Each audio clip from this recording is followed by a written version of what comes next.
viram aqui no teaser, né, nós vamos conversar, né, durante esse mês de novembro, querendo adiantar já, novembro, e nós vamos conversar sobre este tema, renove. E o mês passado nós conversamos a respeito da vocação. Jesus nos chama, nós fomos chamados. Esse chamado, ele é um chamado baseado na graça de Deus, ou seja, não há mérito nenhum em nós, mas pela graça nós somos chamados. Mas somos chamados para quê? Somos chamados para uma missão. Portanto, a vocação, o chamado, ele envolve uma missão. E especificamente esse mês, né, a gente quer dar sequência a essa conversa, mas pensando assim do ponto de vista de cá. Então nós já pensamos assim, existe da parte de Deus um chamado e existe da parte de Deus um propósito para esse chamado. Agora, cabe a nós também vivenciarmos isso, executarmos esta missão que Deus nos deu.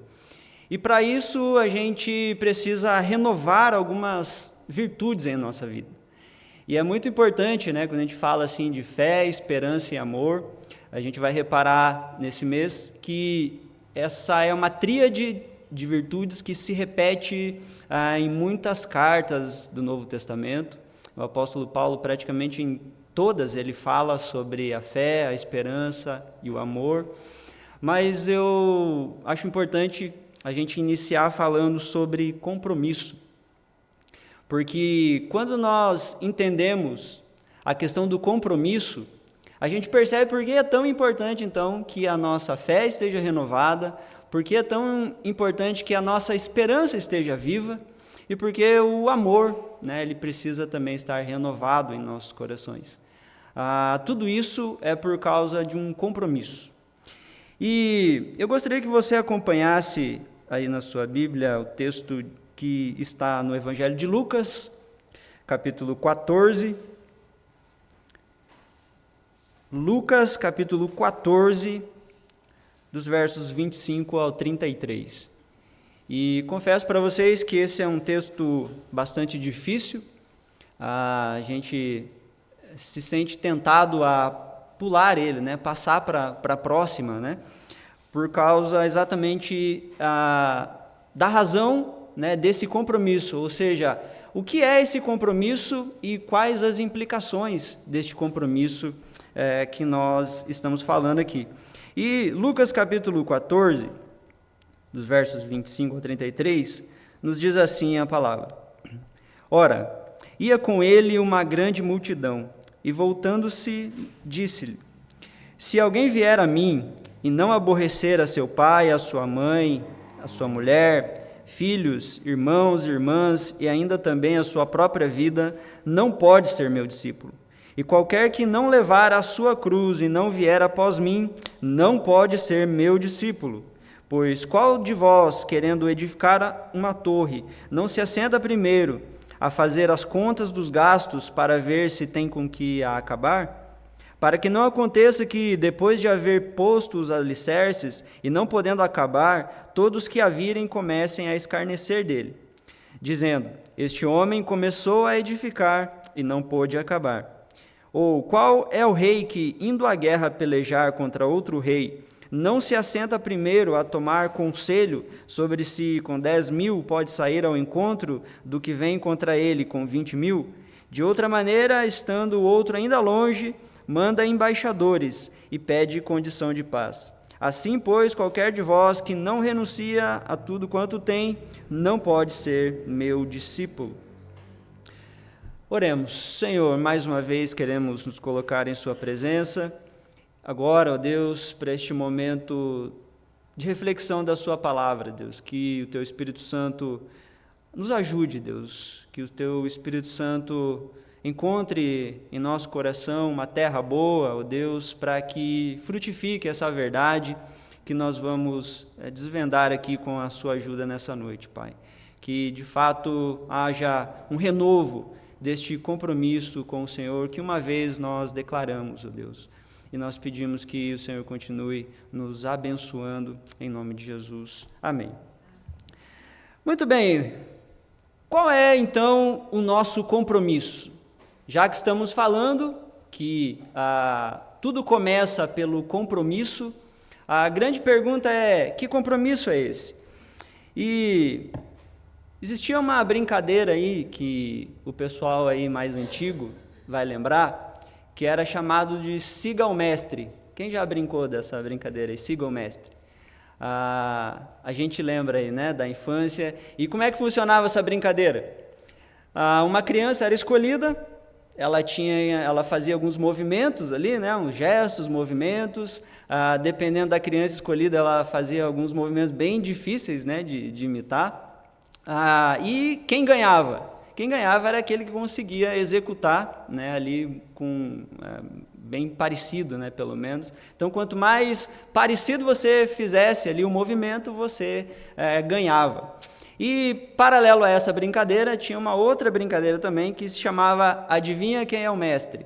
Né, essa também era uma brincadeira muito comum, onde você tinha um grupo ali, né, um era retirado do ambiente e você escolhia um mestre ali que ia, de maneira sutil, coordenar os movimentos ali, os gestos também. E a outra criança retornava, né, para o ambiente e ele tinha que adivinhar, então, quem era o mestre, quem que estava dando ali os comandos, né, e de maneira sutil mudava os movimentos e todo mundo mudava junto, né, e aí você precisava descobrir quem era o mestre ali. Pois é, nós estamos falando da mesma coisa. Qual é o nosso compromisso? O nosso compromisso é seguir o mestre. É para isso que nós fomos chamados. Aliás, esse é o conceito de discipulado. Quando nós pensamos assim, o grande mandamento, a grande comissão de Jesus foi exatamente essa: vá e façam discípulos. E a palavra discipulado, ela já por si só tem duas implicações principais aqui. Porque o discipulado, ele pode significar o ato de seguir Jesus, ou seja, discipulado é quando eu estou seguindo Jesus. Mas discipulado também é o ato de conduzir pessoas a seguir Jesus. Então, quando eu sigo Jesus, eu estou participando do discipulado. Mas quando eu ajudo outras pessoas a caminhar e a chegar a Jesus, eu também estou fazendo discipulado. Então, o chamado para nós é exatamente esse, é o chamado para seguir Jesus. E esse chamado, ele é o compromisso que todo discípulo, que todo cristão verdadeiro precisa assumir. Então, todos nós que um dia cremos em Jesus, biblicamente falando, nós nos tornamos, então, discípulos. E o que é ser um discípulo? É seguir o mestre, é imitar o mestre. É fazer aquilo que o mestre fazia, ou melhor, é fazer aquilo que o mestre ainda faz. E nesse processo de imitar Jesus, de fazer o que ele está fazendo, nós também conduzimos outras pessoas para que nos imitem, porque nós também estamos imitando a Jesus. Então, esse é o processo. Tudo começa com um compromisso. Agora, a grande questão é fácil identificar qual é esse compromisso. Nós devemos seguir o mestre.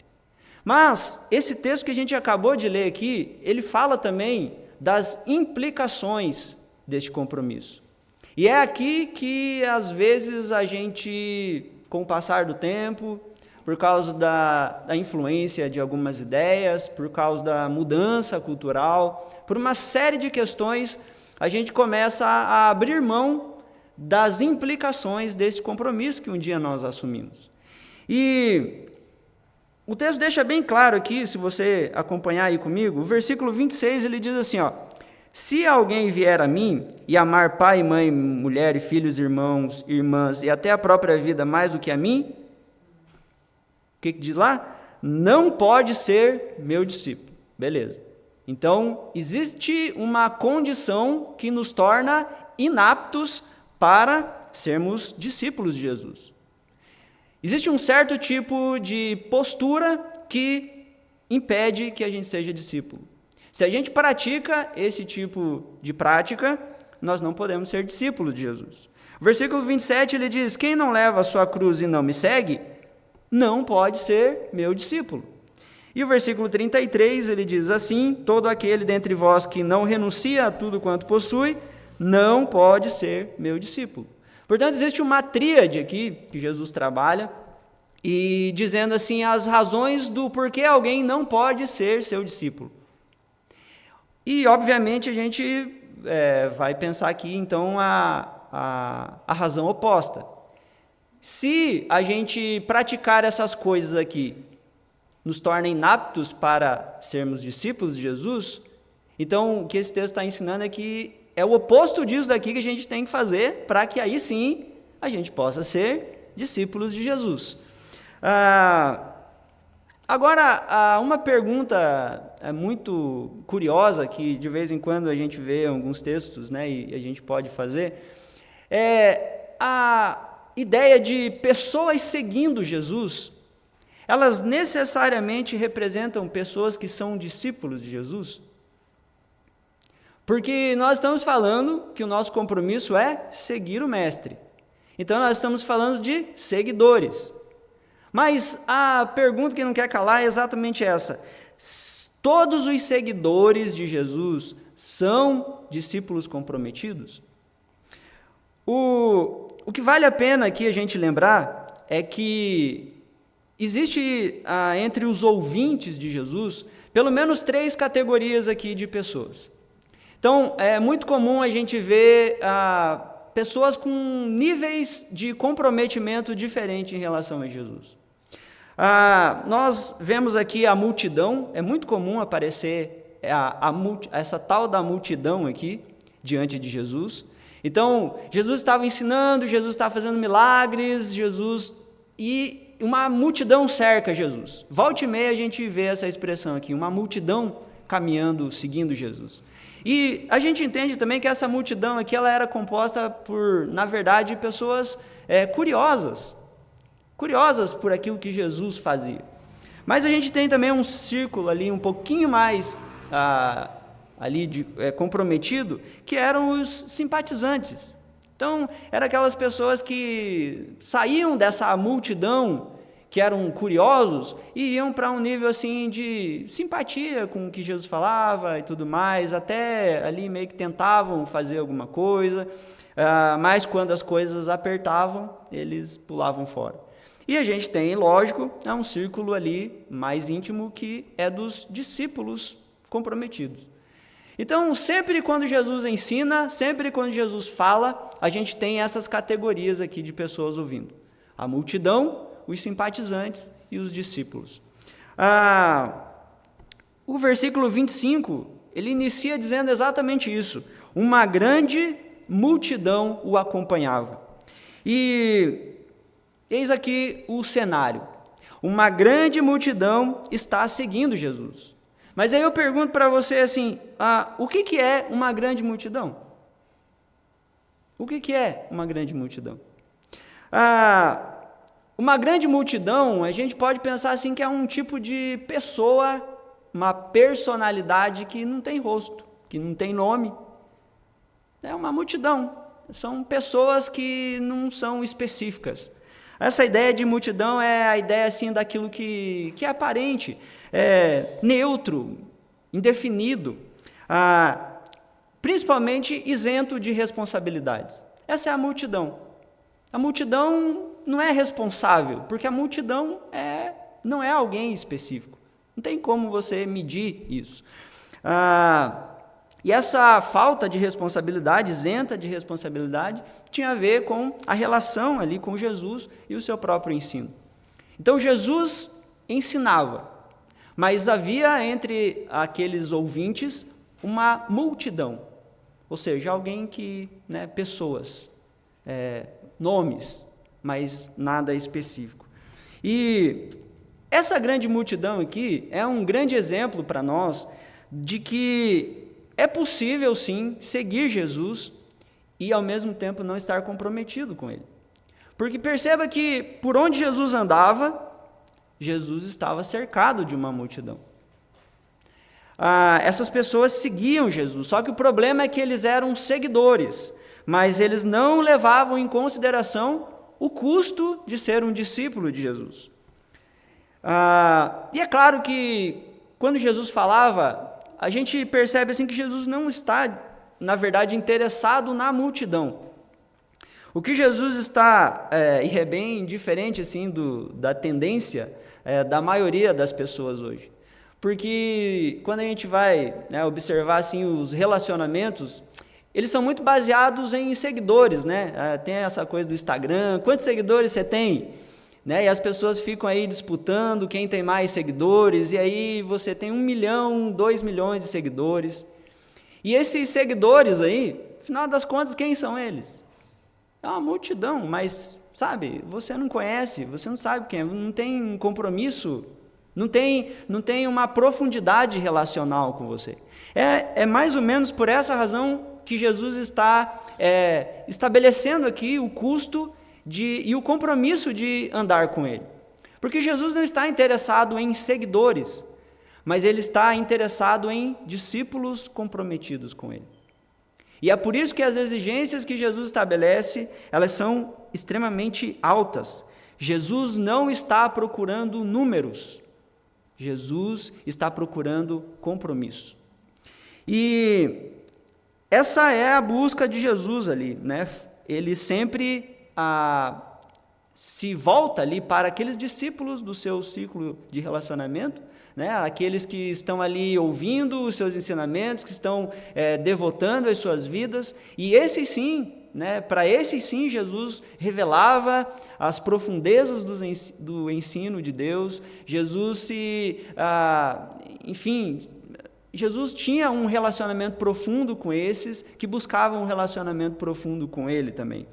A grande questão é que essa manutenção do anonimato é o que faz qualquer multidão ser confortável. De fato, existe aí um sem número de pessoas que gostam desse lugar confortável de pertencer à multidão. Porque, novamente, seguir Jesus exige um compromisso. Só que as pessoas que participam da multidão, elas se contentam em apenas seguir, apenas ver de longe, apenas contemplar de maneira curiosa aquilo que Jesus fala. E isso aqui vale tanto para as multidões dos tempos de Jesus, quanto para as multidões de evangélicos, de cristãos de hoje. Porque essa é a questão que nós precisamos pensar aqui. Para seguir Jesus, gente, isso que eu quero que fique claro para você. Nós precisamos seguir Jesus de acordo com os termos que o próprio Jesus estabelece. Essa é a questão. Não dá para seguir Jesus do jeito que a gente quer. E é isso que diferencia compromisso com curiosidade. Porque a multidão, ela segue Jesus do jeito que ela quiser. Na hora que ela quiser, ela vai, a hora que ela se interessar, ela faz. Mas o que Jesus está falando aqui é que exige-se dos seus discípulos comprometimento, e esse comprometimento precisa ser público. Precisa sair do anonimato. A gente tem que sair da multidão para poder entrar agora neste rol de discípulos comprometidos com Jesus. Esse é o chamado dele. É assim que ele separa as pessoas interessadas, a multidão dos seus discípulos. Como é que as pessoas sabiam quem eram os discípulos verdadeiros de Jesus? Por causa do comprometimento que eles tinham. Porque eles não eram mais um dentre uma gama de seguidores, mas eram pessoas ali que tinham a sua vida transformada por Jesus. E agora viviam de uma maneira diferente também. Para sair das multidões e tornar-se um discípulo de Jesus, é necessário atender pelo menos 3 demandas que nós vamos refletir agora neste texto. Eu já queria deixar essa máxima aqui para você guardar aí no seu coração, porque discípulos de Jesus compõem a igreja verdadeira. A igreja de Jesus, ela é feita de discípulos verdadeiros. E a verdadeira igreja não é uma multidão que simplesmente segue Jesus, mas é a reunião de todos aqueles que seguem Jesus nos termos de Jesus. Isso é discípulo comprometido. Não é seguir Jesus, mas é seguir Jesus nos termos de Jesus. Mas quais são esses termos então? Bom, vamos lá. Nós temos 3 pontos aqui para destacar neste sermão, e o primeiro deles é: este compromisso exige amor. Este compromisso que nós devemos desenvolver exige amor. O versículo 26 diz assim, se alguém vier a mim e amar pai e mãe, mulher e filhos, irmãos e irmãs, e até a própria vida mais do que a mim, não pode ser meu discípulo. O que Jesus está dizendo é assim, se alguém vem a mim e não apresenta como credencial um tipo específico de amor, não pode ser meu discípulo. É isso que ele está falando. Muitos teólogos aqui, filósofos, e a nossa própria experiência, ela vai dizer para nós que o que determina o tipo de amor que vivenciamos é o objeto que amamos. A gente pode concordar nesse ponto. O que determina o tipo de amor que vivenciamos é o objeto que amamos. Por exemplo, você ama uma série de coisas que são diferentes umas das outras. Você ama um determinado tipo de time de futebol, não é verdade? Quem torce aí para algum time? Né? Eu já olhei um palmeirense aqui já. Mas assim, você ama um time de futebol, você ama um certo tipo de veículo, mas você não pode e você não ama um veículo da mesma forma que você ama a sua mãe, da mesma forma que você ama uma pizza, da mesma forma que você ama a sua esposa, da mesma forma que você ama seus filhos. Ou seja, é verdade, baseado na nossa experiência, que a gente não pode amar todas as coisas com o mesmo amor. Então, cada coisa parece que tem o seu lugar específico. Nós podemos amar uma série de coisas de categorias diferentes, mas esse amor que a gente entrega é um amor diferente. Por quê? Porque é um amor que depende do tipo de objeto que nós estamos falando. Para objetos distintos, existem amores distintos. E eu lembrei de um teólogo, né, que eu gosto muito, que é o Agostinho de Hipona.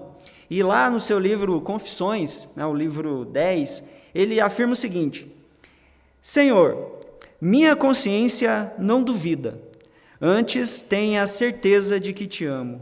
Feriste-me o coração com tua palavra, desde então te amei.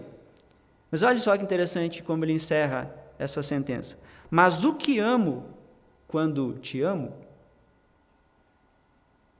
E é muito interessante porque Agostinho ele está, de fato, abrindo seu coração. Ele está falando, né, o que está acontecendo, as coisas escondidas e a forma como Deus tem trabalhado e transformado seu coração.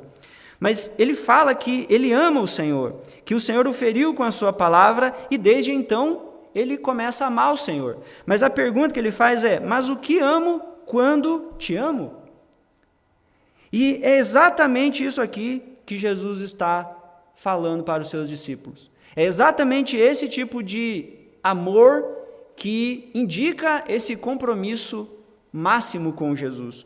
Porque a pergunta de Agostinho ela é crucial, porque nós podemos amar determinadas coisas como se elas fossem o que de fato elas não são. O que Agostinho está pensando aqui é que é possível amar de maneira equivocada. É fato que nós amamos, mas quando nós amamos, o que nós estamos amando de fato?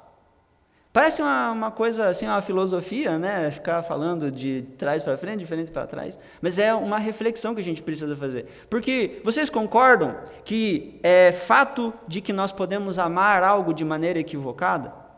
E o que Jesus está ensinando aqui é que é errado amar a Deus como se Ele não fosse Deus. Mas também é errado amar algo que não é Deus como se fosse. E essa inversão aqui, ela é mais comum do que a gente gostaria de admitir. Nós amamos a Deus, mas às vezes esse Deus que nós estamos falando é inferior do que aquilo que Ele de fato é. No entanto, nós amamos coisas, pessoas, amamos condições como se fossem Deus, e de fato elas não são. E é por isso que é importante uma pergunta como essa: o que isso tem a ver com o discipulado? Ora, o ponto aqui é que o discipulado exige que nós amemos Jesus como Deus e não apenas como uma pessoa qualquer. O que Jesus está exigindo dos seus discípulos é: se você me ama igual você ama as outras pessoas, você não pode ser meu discípulo. Você tem que me amar mais. Por que Jesus está falando isso? Jesus não está exigindo aqui que você, porque algumas versões vão falar assim, aborreça, né? Se você não aborrecer o seu pai, a sua esposa, que isso daí a gente obedece, né? Se fosse o caso, né? Esse texto. Mas se você não aborrecer a sua família, né? Você não é digno de ser meu discípulo. Mas o que Jesus está falando não é para a gente odiar a nossa família. Não é para que a gente tenha uma estima fraca sobre a nossa família, que a gente não tenha uma afeição considerável pelos nossos familiares. Ele não está dizendo assim, para você me amar, você tem que baixar o nível do amor que você tem pelas coisas, pela família. Ele não está falando isso. O que ele está querendo dizer aqui para nós é que as nossas famílias, presta atenção nisso, a nossa família, ela precisa ser amada como o que uma família representa.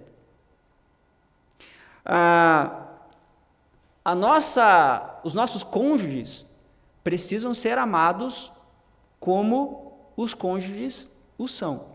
Os filhos precisam ser amados como o que os filhos verdadeiramente são. Quando nós amamos, segundo o texto aqui, a nossa família mais do que a Deus, a nossa família não está sendo amada do jeito que deveria ser. Consegue entender isso? Se você ama a sua família mais do que você ama a Deus, então a sua família está sendo amada de um jeito que não era para ela ser amada. Porque quais são os dois grandes mandamentos?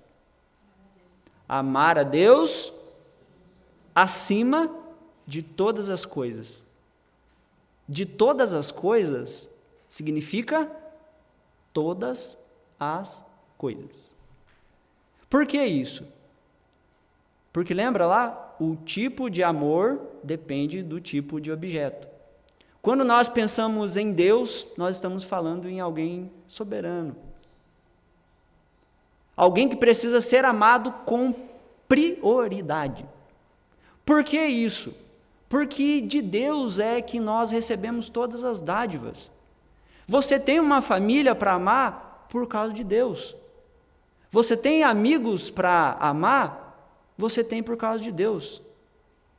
Você tem até aquele bichinho de estimação feio lá, que você ama, por causa de Deus. Todas as coisas são desdobramentos da graça e bondade de Deus. É por isso que nós precisamos amar a Deus com o amor que é equivalente. Então, amar a família, amar as coisas que nós temos, mais do que a Deus, significa que nós estamos amando errado essas coisas. Significa que nós estamos amando errado as coisas, mas também significa que nós estamos amando errado a Deus. Então, o que Jesus está exigindo aqui é que Deus seja amado do jeito que Ele é e do jeito que Ele merece. E Jesus está puxando para Ele esse título aqui. É por isso que Ele diz assim, vocês têm que me amar acima dos outros. Sabe o que significa isso? Que vocês precisam reconhecer que eu sou Deus. E se eu sou Deus, eu preciso ser amado diferente. Eu preciso ser amado como prioridade. Porque se eu for amado como prioridade, segundo Agostinho, os nossos amores estarão ordenados. Mas quando eu coloco coisas para amar no lugar de Deus, eu estabeleço um ídolo. E esse ídolo vai bagunçar a nossa vida, começando por bagunçar os nossos amores. Então, é muito interessante, né, esse ponto aqui. Um ídolo ele vai controlar a nossa vida, ele vai controlar a nossa agenda, ele vai controlar a nossa dedicação, porque um ídolo sempre será priorizado. Então, quando nós amamos a Deus reconhecendo quem Ele é, nós vamos ter um amor prioritário por Ele. E aí os nossos amores estarão ordenados. O segundo ponto aqui é que o texto nos ensina que nós precisamos ter um compromisso que exige sofrimento. Ixi, não é possível, né? Porque a gente vem para Jesus exatamente para parar de sofrer, né? Quem que quer seguir Jesus e continuar sofrendo? Diga amém. Até um absurdo, né, fazer uma pergunta dessa. Mas, queridos, não fui eu que escrevi isso aqui, mas está escrito aqui no versículo 27. Quem não leva a sua cruz e não me segue, não pode ser meu discípulo. O que Jesus está afirmando aqui é: se alguém vem a mim e não apresenta um tipo específico de sofrimento, então não pode ser meu discípulo. Então, como a gente pode identificar aqui no contexto de Lucas, ele quer que não apenas a gente entenda, ou os leitores, né, do seu livro aqui entendam, que Jesus estava consciente sobre a oposição que pertencer ao reino de Deus exige. É bem comum aqui no Evangelho de Lucas, Jesus falando toda hora isso. O mundo me odeia, o mundo vai odiar, vocês também, o mundo faz oposição a Deus. Jesus está aqui diante de constante oposição dos líderes religiosos, das pessoas, de todo mundo aqui perseguia Jesus. Todo mundo aqui demonstrava um tipo de relacionamento que gerava esse tipo de sofrimento. Não é qualquer sofrimento que a gente está falando. Esse é o ponto que Jesus está levantando aqui.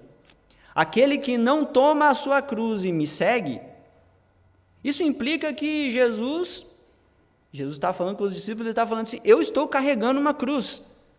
E todos aqueles que querem andar comigo precisam carregar essa cruz. O que significa carregar essa cruz? A cruz aqui, e até porque Jesus ainda nem tinha sido crucificado ainda, né? Mas o que a cruz representava para as pessoas aqui dessa época? Era um símbolo de rejeição e humilhação. Se nós fôssemos aqui um judeu neste tempo, quando a gente avistasse alguém arrastando uma cruz na rua, aquela pessoa seria motivo de escárnio, de humilhação. Por quê? Porque um sujeito que carrega uma cruz, ele não é digno da sociedade que ele vive. Ele é uma pessoa má. Ele é uma pessoa que precisa ser expulsa do meio das pessoas. É por isso que os assaltantes, né, os bandidos, eles tinham essa condenação de serem crucificados. Exatamente porque a comunidade queria repelir aquelas pessoas. Elas precisavam serem destruídas. Elas não mereciam conviver. E Jesus está falando que, de uma forma simbólica, ele está carregando uma cruz. Por quê? Porque ele está trazendo uma mensagem para um povo que rejeita essa mensagem. E aí ele é alvo de zombaria, ele é alvo de críticas, ele é alvo de mentiras, ele é alvo de perseguição. E aí ele fala assim: é nesse caminho que eu estou. Quem quer me seguir aí? Vamos junto, então. Me segue. Está vendo que isso exige um nível de comprometimento que a multidão não tem coragem de encarar? A multidão jamais vai querer pegar uma cruz e seguir Jesus. Por quê? Porque é mais fácil ficar escondido na multidão, é mais fácil desistir, é mais fácil buscar Jesus no momento que ele está oferecendo algo. Mas quando ele pede algo, aí a multidão vai embora. Inclusive os simpatizantes também. É só discípulos comprometidos que vão seguir Jesus. Carregar a cruz revela que o discipulado de Jesus implica na convivência com um mundo que é hostil.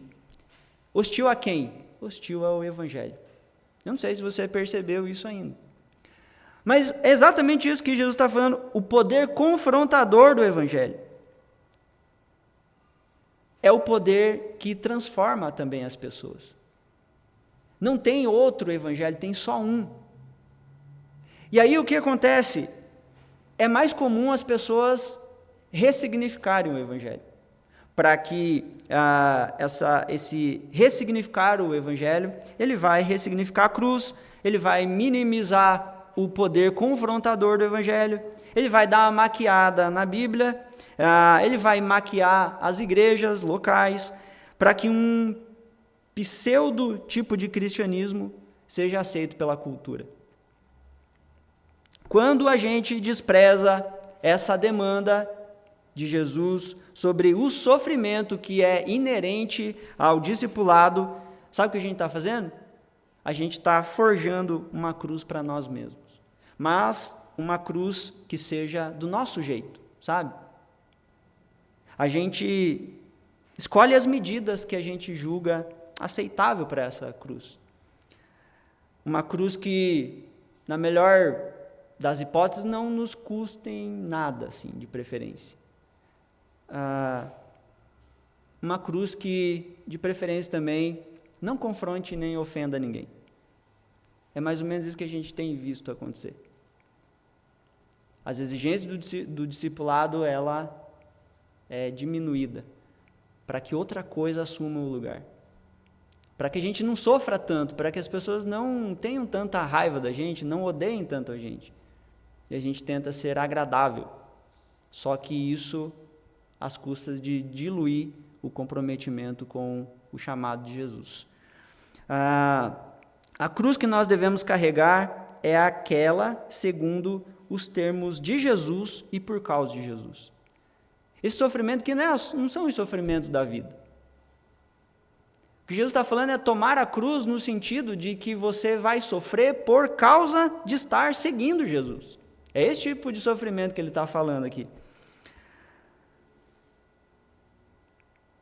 O versículo 28 vai dizer aqui para a gente: pois qual de vocês, querendo edificar uma torre, não se assenta primeiro a fazer as contas dos gastos para ver se tem como que acabar, para que não aconteça que depois de haver posto os alicerces e não podendo acabar, todos que a virem comecem a escarnecer dele, dizendo: este homem começou a edificar e não pôde acabar. Jesus está contando aqui uma parábola para falar a respeito da tolice de alguém que começa a construir algo sem pensar.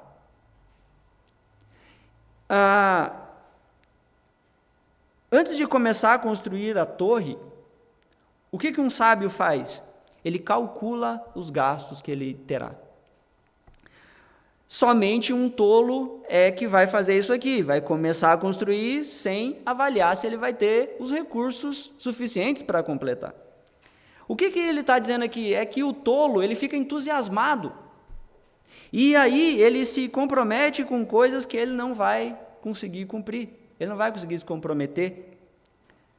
O dinheiro do tolo vai acabar antes que ele termine a obra. O seu empreendimento o seu projeto vai ficar inacabado. Isso vai se tornar um tipo de monumento que celebra o breve entusiasmo e a imensa tolice de quem deixou essa obra parada lá. O que Jesus está falando é que o sábio, diferente do tolo, ele é capaz não apenas de ser movido por um breve entusiasmo, mas ele é capaz de pensar profundamente, refletir profundamente antes de decidir. Jesus está falando do custo do chamado. Ele está falando desse compromisso. E aí o que Jesus está ensinando com essa parábola aqui é que a gente não seja tolo, porque a multidão se entusiasma. E ela promete um monte de coisa, e ela quer seguir Jesus por um monte de razões, só que ela não avaliou, não refletiu profundamente. E aí, quando o discipulado começa a exigir o seu preço, essas pessoas terminam a obra, abandonam a obra, abandonam Jesus. Jesus conta uma outra parábola aqui, E a lição dessa primeira é que a decisão sábia de seguir Jesus envolve mais que entusiasmo, envolve uma profunda reflexão. E aí ele diz: qual é o rei que, indo à guerra pelejar contra outro rei, não se assenta primeiro a tomar conselho sobre se com 10.000 pode sair ao encontro do que vem contra ele com 20.000? De outra maneira, estando ainda longe, manda embaixadores e pede condição de paz. Olha que interessante, na primeira parábola que ele conta, o acento dessa parábola está na tolice de alguém que começa a construir pelo entusiasmo, mas não reflete. Agora ele está falando sobre o acento está na sabedoria de um rei que avalia. Ou seja, o inimigo está vindo, outro rei está vindo, e ele faz uma avaliação e ele precisa tomar uma decisão. E quando ele percebe que o exército dele é menor do que aquele que ele está vindo, ele precisa fazer uma escolha. Ele vai para a briga mesmo assim? Ou ele, percebendo que o exército inimigo está vindo com o dobro de soldados, o que é mais prudente ele fazer? Ele vai se render. É isso que ele tem que fazer. Por quê? Porque ele pode escolher, ele vai ter que perder alguma coisa. Se o exército dele é menor, ele vai perder. Ou ele vai perder ali o seu, o seu domínio, né? Como um rei ali, ele vai perder, porque ele vai ser, então, dominado, ou senão ele vai perder a vida. É uma das duas. Então, é muito fácil de você avaliar, né? Então, assim, um rei sábio, ele vai falar, poxa, o outro rei está vindo com o dobro do exército, ele vai matar todo mundo aqui, se hoje a gente for brigar. Eu acho que a vida é mais importante do que comandar, do que ser um rei aqui. E o que ele vai fazer? Ele vai mandar, então, os embaixadores com a bandeira da paz. O que significa a bandeira da paz? Significa que ele está se rendendo, que ele não vai brigar, ele não vai guerrear. E ele faz esse acordo de paz. E muitas vezes, nesse acordo de paz, os exércitos que invadiam ainda vão embora, eles nem fazem nada, eles só anexam ali aquele território e você pode até viver em paz e continuar, às vezes, até reinando ali naquele espaço, né? Agora subordinado a outro rei. É isso que Jesus está falando aqui. A sabedoria do rei está em refletir sobre o que é mais importante. Ele decide, então, perder o domínio porque ele considera a vida mais importante que o poder de governar. E a grande pergunta é, será que o discipulado com Jesus não é assim também? Uma decisão em que nós estamos indo em choque com Jesus, quem será que vai ganhar? Será que não seria prudente, então, nesse choque de poder nosso, quando Jesus vem, né, ao nosso encontro, acho que a decisão mais correta seria nós nos rendermos, nós nos submetermos, desistirmos da nossa vontade de poder, da nossa vontade de conduzir, de dirigir as coisas em prol de algo que é mais valioso. Portanto, queridos, o discipulado, ele não fala tanto sobre como nós podemos ganhar, mas como nós podemos perder de maneira correta. O terceiro ponto é que esse compromisso cristão, ele exige renúncia. E novamente, o versículo 33 diz assim: assim todo aquele dentre vós que não renuncia a tudo quanto possui, não pode ser meu discípulo. O que Jesus está querendo dizer aqui? Se alguém vem a mim e não apresenta um tipo específico de desapego, então não pode ser o meu discípulo. A renúncia tem a ver com isso, desapego. E aqui, gente, aqui o negócio dói demais. Esse aqui é o golpe de misericórdia do discipulado. Porque ele vai exatamente no âmago do nosso coração,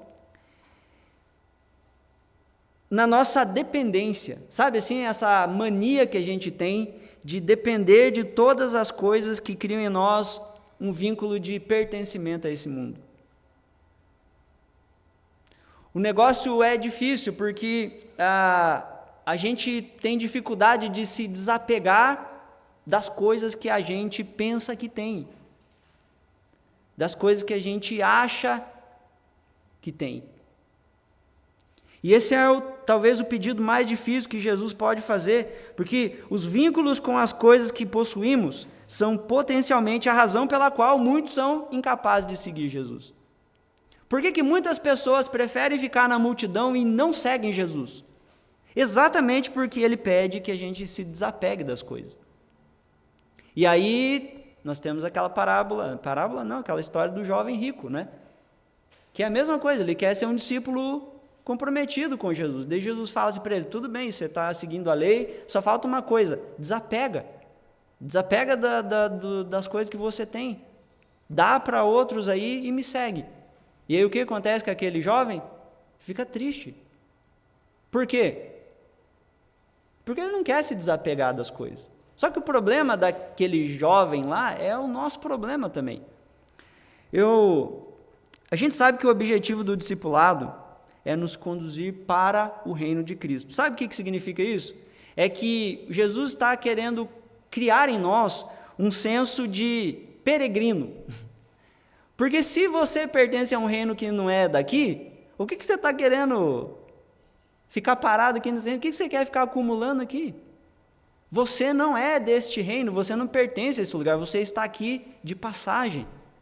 Portanto, essa noção de peregrino indica exatamente isso, é alguém que está caminhando, não alguém que está acumulando as coisas. E aí quanto mais você vai acumulando coisas, mais difícil vai ficando de se desapegar.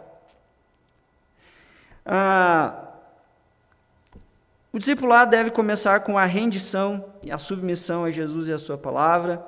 E o discipulado, ele, igual na imagem, ele indica exatamente como se nós fôssemos plantas que fomos arrancados com raiz e tudo de um tipo de terra e agora a gente foi enxertado em outra. Nós fomos tirados dessa terra do egocentrismo e nós fomos estabelecidos, replantados agora numa cultura do cristocentrismo. Essa é a cultura do reino. É quando a gente entrega tudo que a gente tem, é quando a gente sabe que a gente não possui nada. Porque quando o nosso coração está nas coisas que nós possuímos, na verdade, nós estamos sendo possuídos por essas coisas. Onde estiver o teu coração, o teu tesouro, aí estará o teu coração. E o teu tesouro está onde? O teu tesouro são as coisas que você tem? Eu quero encerrar aqui pensando como é difícil a gente renunciar, de fato, a algo que a gente acredita que possui. Mas não deveria ser assim. No final das contas, as coisas que nós dizemos pertencer, elas não nos pertencem. Isso é ilusão. E muitas pessoas já averiguaram isso daí. Tudo é dádiva, eu repito. Tudo é dádiva de Deus. Tudo que nós temos vem de Deus e volta para Deus. Agora eu queria que você pensasse nisso, para a gente aplicar esse ponto aqui. Reflete aí e seja honesto. Se você perdesse hoje tudo o que você acha que tem, imagina essa cena. O que seria de você se você perdesse tudo o que você tem? Sua família, seus amigos, seus bens materiais, seu prestígio, seus cargos. O que seria de você? Imagina que você perdeu tudo e você agora não tem um tostão furado, né, como diz. Imagina essa cena. Você não tem herança, você não tem mais patrimônio, você não tem mais imóveis, você não tem mais ninguém. A pergunta que eu tenho para fazer para você é o seguinte: imagina que você perdeu tudo, todas essas coisas que eu falei. E aí você percebe que a única coisa que sobrou para você agora é Jesus. Você perdeu tudo. Você só tem, a única coisa que você tem agora é Jesus. A minha pergunta é a seguinte: você acha que, mesmo assim, você conseguiria ser feliz? E essa é uma pergunta que precisa ser respondida com uma honesta reflexão, porque a resposta que a gente dá para essa pergunta vai sinalizar com o que a gente está comprometido de fato. Se você perdesse tudo e só tivesse Jesus, você ainda conseguiria viver feliz? Se a resposta for aí não, né? Aí é difícil, né? Significa que talvez você está apegado demais com alguma coisa. E o detalhe é que você quer ser um discípulo de Jesus? Puxa, então você precisa se desapegar das coisas. Isso vai diferenciar quem de fato está comprometido com Jesus de quem apenas está assistindo da multidão. Queridos, a aplicação aqui para a gente encerrar, eu li uma vez no livro, eu gosto muito de, quando eu penso assim, em compromisso, né, em comprometimento, eu gosto dessa ilustração. Conta-se que um juiz que foi eleito, né, no seu dia de posse, ele fez o seguinte agradecimento. Ele disse assim: gostaria de agradecer as 424 pessoas que prometeram votar em mim. Gostaria de agradecer as 316 pessoas que disseram que votariam em mim. Gostaria de agradecer as 47 pessoas que vieram votar. E também gostaria de agradecer as 26 pessoas que realmente votaram em mim. A pergunta é: como você se sai quando se trata de realizar aquilo que você se comprometeu a fazer? No tocante à questão do comprometimento, nós temos 4 tipos de pessoas aqui, e eu encerro com isso.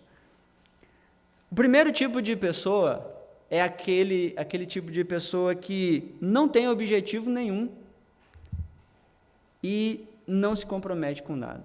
Aquelas pessoas que não têm nenhum objetivo na vida, eles não querem, não almejam nada. Então, como eles não têm nenhum tipo de objetivo, então eles não se comprometem com nada. Esse é um tipo de pessoa. O segundo tipo de pessoas são aquelas pessoas que até têm objetivos, mas como elas não sabem se elas vão conseguir atingir esses objetivos, se elas vão alcançar esses objetivos, elas ficam com medo de se comprometer mais. Tem um terceiro tipo de pessoas, que são aquelas pessoas que até partem em direção ao objetivo, com força, com entusiasmo, mas quando começa a ficar difícil demais de alcançar esse objetivo, eles desistem. E tem um quarto tipo de pessoa, pessoas que definem objetivos, se comprometem com esses objetivos e pagam o preço necessário para os alcançá-los. A minha pergunta é a seguinte: se o teu objetivo é ser discípulo de Jesus, que tipo de pessoa então é você? Qual desses 4 tipos de pessoa tem sido você? Feche seus olhos, vamos orar. Senhor, muito obrigado pela possibilidade de fazermos essa reflexão, ó Deus,